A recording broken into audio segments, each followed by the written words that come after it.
It's time for the final episode of Season 1 of our Aberdeen Save, and today not only do we have two huge games, we also find out what kind of European competition we'll be playing in next summer, because we're actually guaranteed something. But the main thing that I want to show you is the amazing golden generation of wonder kids that we've had come through the club.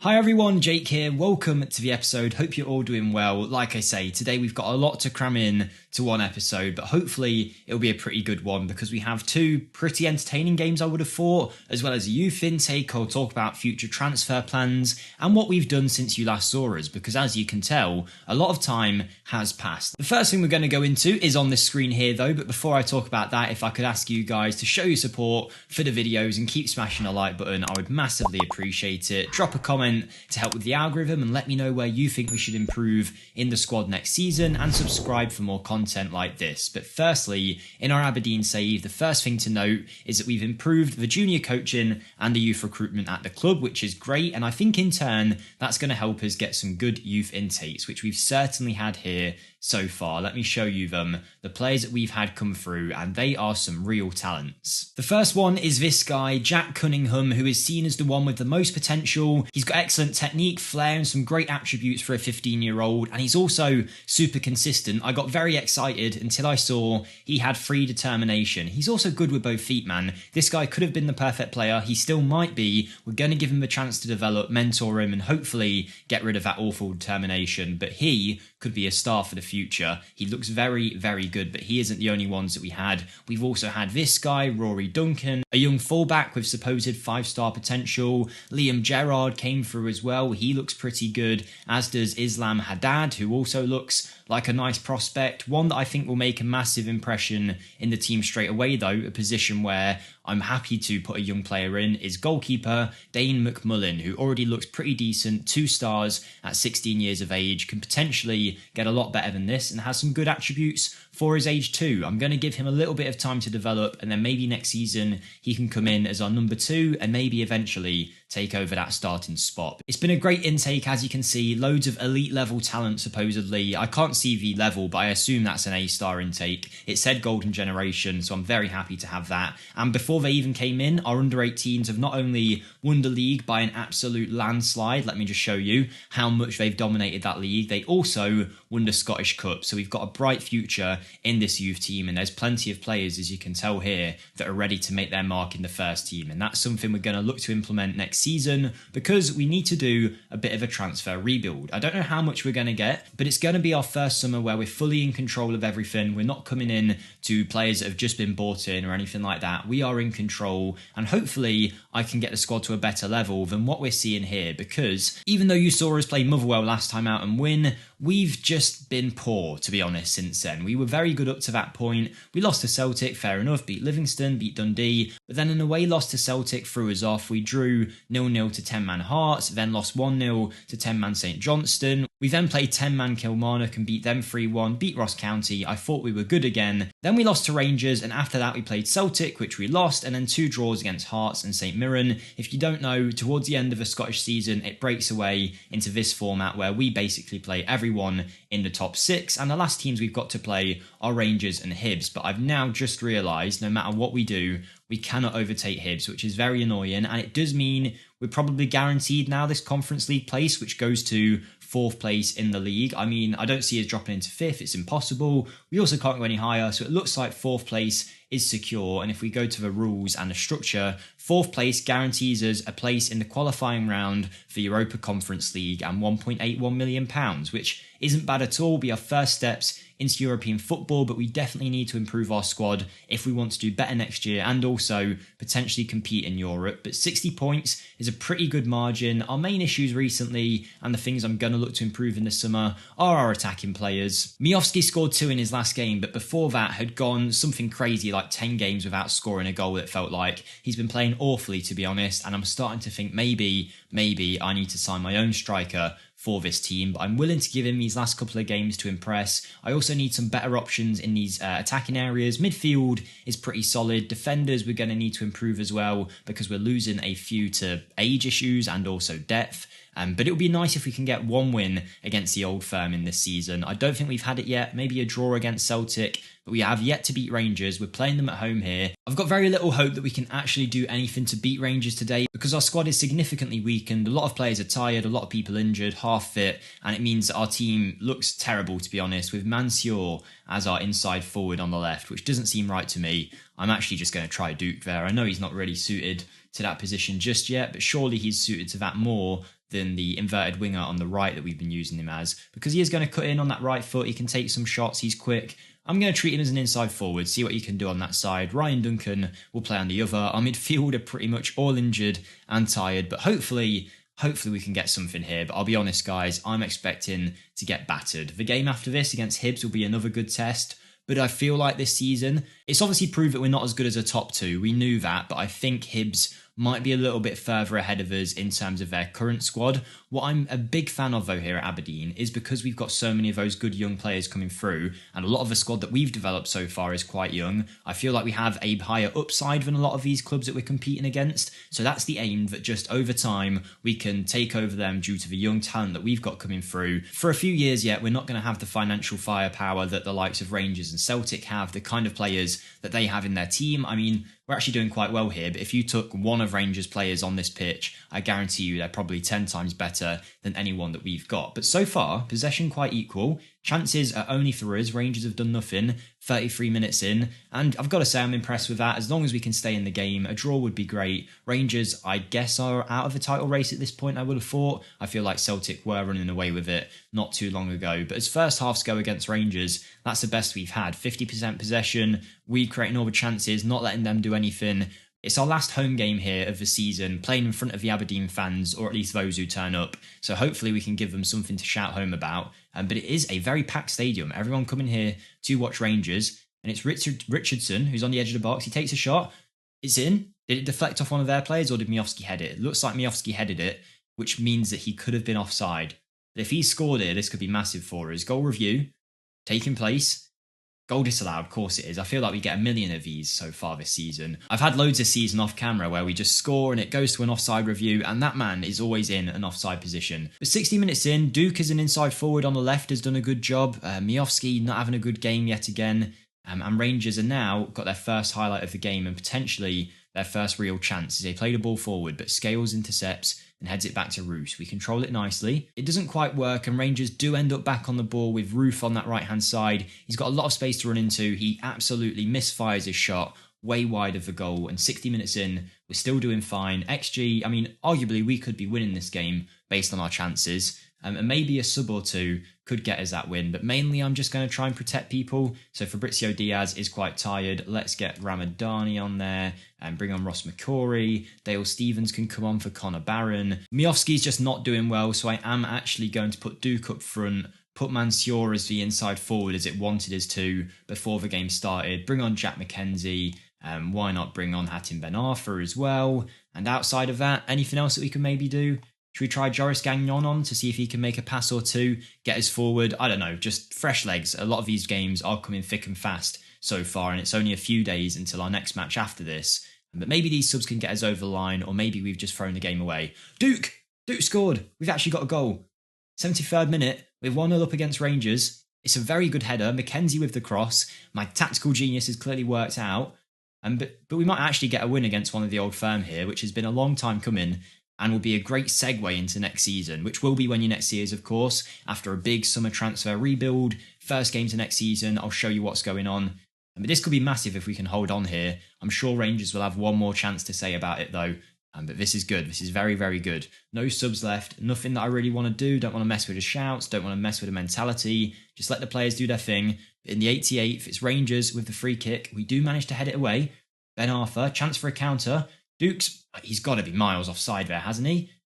I mean, what? He's onside, but then question is why he decided not to shoot and just decided to run it into the goalkeeper's gloves. Someone explain that to me. I really don't understand what's gone on there, and if Rangers score now, I have to think that's some kind of glitch in the match engine, if you will. And that felt like it was a guaranteed goal if he was onside, or at least a shot. I would have liked a shot at the very least. But I can't complain, he did get the goal earlier, but now Rangers are going to score, aren't they? It's Lawrence, it's off the crossbar. Roos gets it away. We might just hold on. 89th minute, Lundstrom going forward, and I think we might do this. 4 minutes of added time though. It's ticking away, and we have actually beat Rangers. We've done it. What a brilliant final game we've had at our home stadium there for this season. Hopefully we can go away and beat Hibs now, at which point we'll have been so close to overtaking them. If we just got some points elsewhere, we could have done it, but that was really special, exactly that. Congratulations, magnificent achievement. Still 7 points behind Hibs, but in terms of bragging rights, we've got to take that. That's a brilliant win. Just as a side note as well, for you wondering, Leighton Clarkson has been very good on his loan, but not so good in the second half of the season, to the point where I don't even choose him in my first 11 sometimes. But I did want to extend his loan. Liverpool have said no, they want to try him in a different environment. We'll keep our eyes on him though, and see if he is someone that we can bring back, because he definitely showed his quality. So we'll try and get him if we can in the summer, but I really doubt anything's going to happen there. We might have to wait a few years until he's a free agent or something, but we'll keep an eye out. Liam Scales is an interesting one. He's going back to Celtic by the looks of it, has done very well, and if Celtic decide to transfer list him,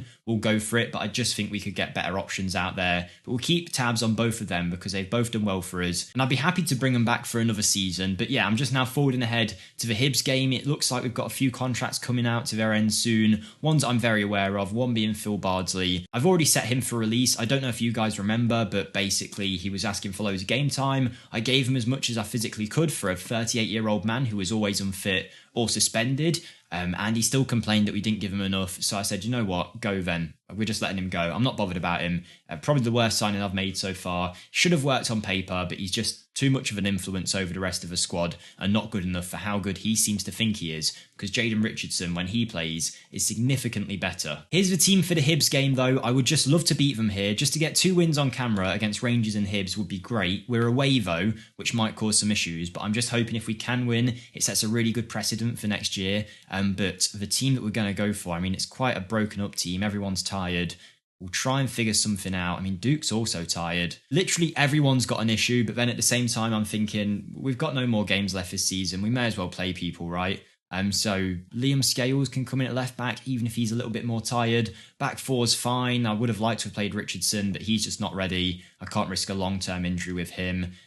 Diaz, Stevens, McCory, that's fine. And then, yeah, we'll just go for that. I know half of them players aren't fit enough, but I haven't really got too many other options. This is the point next season where I'm hoping to get more depth, particularly with Europe coming up and hopefully going deep into the cup competitions. And that's where we've got those young players in the academy who are ready to break into the first team. They proved it with how dominant they were in youth football. We'll either loan them out or use them ourselves, but those guys could be massive in terms of squad depth, and then we can make the right signings, the proper signings to really improve this squad. I don't want to do like an Everton in real life where they just sign whoever they bloody want and it doesn't work. We will sign the right people, even if it's one person this summer. We'll make it work here at Aberdeen. We're going to be smart about it with our rebuild. But speaking of being smart about it, I don't know what our goalkeeper is doing there, because we're now 1-0 down to Hibs.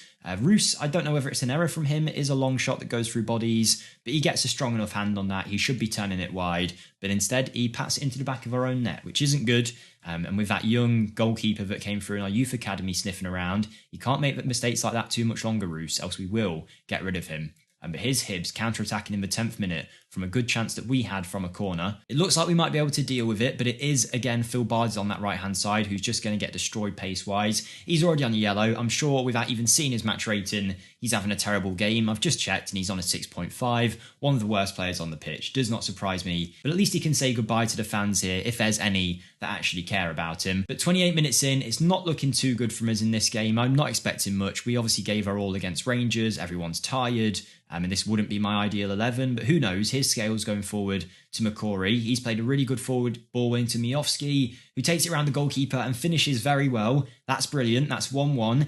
Kind of came out of nowhere, but it's a fantastic ball through. And Miofsky, for potentially the first time all season, shows some composure, which he has not done for a while. A good play by Scales to break into the midfield, but all of the work is that ball over the top. Miofsky just has to keep his cool. He does, and he finishes well past the goalkeeper, makes it 1-1 on the half-hour mark. That's much better from us. And in terms of our transfer plan as well, one thing that I want to try and do... God, look at all those bookings. We are terrible for it. But yeah, one thing I want to try and do is replicate the success that we had with Leighton Clarkson and also Fabrizio Diaz. So what I mean by those is Leighton Clarkson is a loan from a Premier League club, and I feel like we could get a lot of that. Some very good, young quality Premier League players that obviously aren't ready for them and have low wages potentially. We could bring them on, and I think that'll be my main aim for second season, get get some of those kind of players in, maybe even convince a few of them to stay. And then in the Fabrizio Diaz mould, what I say about making smart transfers is I want to pick up players like him who aren't just here for a year. I want to pick up players who not only fit into our team, but could grow to be way better than the squad that we're using right now, whether that's with us into,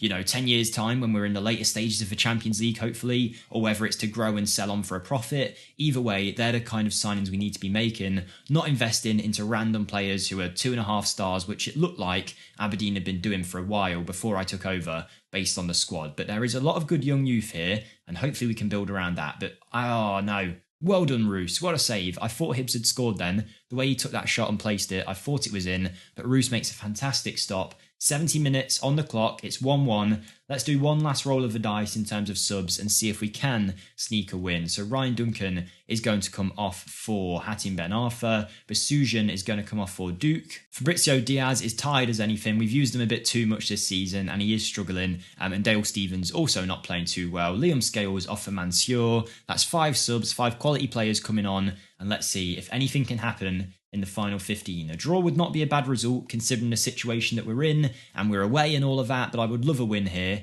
Even if it will be a bit bittersweet knowing that, this could have been such an important match if we had kept up with them throughout the season. This could have been a deciding match, our final game of the season in terms of who gets third place because, what a goal! What a goal! What a goal from Ramadani. Oh my word. I mean, this is incredible. What a strike that was from him on the half volley. But I was basically going to say we could have overtaken him in third, which means the Europa League spot. Even if it is just a playoff spot, it still would have been Europa League instead of Conference League. But look at this strike. Oh, you'll do better to see it. You'll do well to see a better goal than that. What a finish. If that wins us this game, what a fantastic goal to end our season with. I say that, Hibs are going to score some tapping now and just completely underwhelm it. But if that's the winner, that's fantastic, man. What a finish. Here comes Russo, bombing the ball forward. The substitution worked yet again from me. I've got the tactical knowledge today. It's working out well. We're getting to learn the squad. We're learning what kind of players we've got, who's got the quality. And I think we can win a lot more games like this next year if we can just add the right players. Here's McCrory trying to bring it out to Duke. But it fell back to a Hibs player who's played a long ball forward. Mansour does well defending it. He's going to run out to his man. But there is space for them. McCrory again does well. It's a good ball in. Robson Kanu, great finish from him, must say. Seems like he doesn't score much unless we play them, at which point he always seems to score against us. But 2-2, I'm not going to be mad about the result. I think that goal was good enough to make me happy. And, you've got to say this is a quality ball in and a quality finish. I don't think there's too much you could do about that. Arguably, Phil Bardsley at the back post should be picking him up, but what can you do? He's absolutely terrible. But we have got eyes on a new right back for next summer that I'm trying to bring in. Seems like it's going to be a 2-2 draw, though, to finish the season off. Looks like it will be. It's fine. It's fine. I can look past that. A draw against Hibs, a win against Rangers. I will say we were unlucky today. We were a very tired team, but we did show our quality. We finish on the same goal difference as Hibs. Just how many points is that? 7 points behind them. They're then 9 points behind Rangers, who are in turn 14 points behind Celtic. So you can see the stepping stones we need to take to get into that third place, then second place, and first place. We're not going to be able to convert ourselves into a 90-point club over the course of one season, but if we can just slowly take it up a notch, we might be doing very well here at Aberdeen. I'm very happy with that for a first season. Good transfers in, good youth intake. We've got rid of a lot of a deadwood. We've also got some nice money in. What is our finances looking at? 2.8 million-ish in the bank. I don't know how much budget we're going to get, but I can't complain. It seems like the club is on its way up, and if we can keep that going, season 2 could be very, very exciting. And I'll see you then when we make some signings. Look at all these scout reports I've got to look through. We've got a huge shortlist as well with plenty of names to take a look at, so I've got a very, very interesting summer ahead of me. If you did enjoy the video, smash the like button for us, subscribe for more, but most of all, have a great day, everybody, and I'll see you next time. Thank you, and goodbye.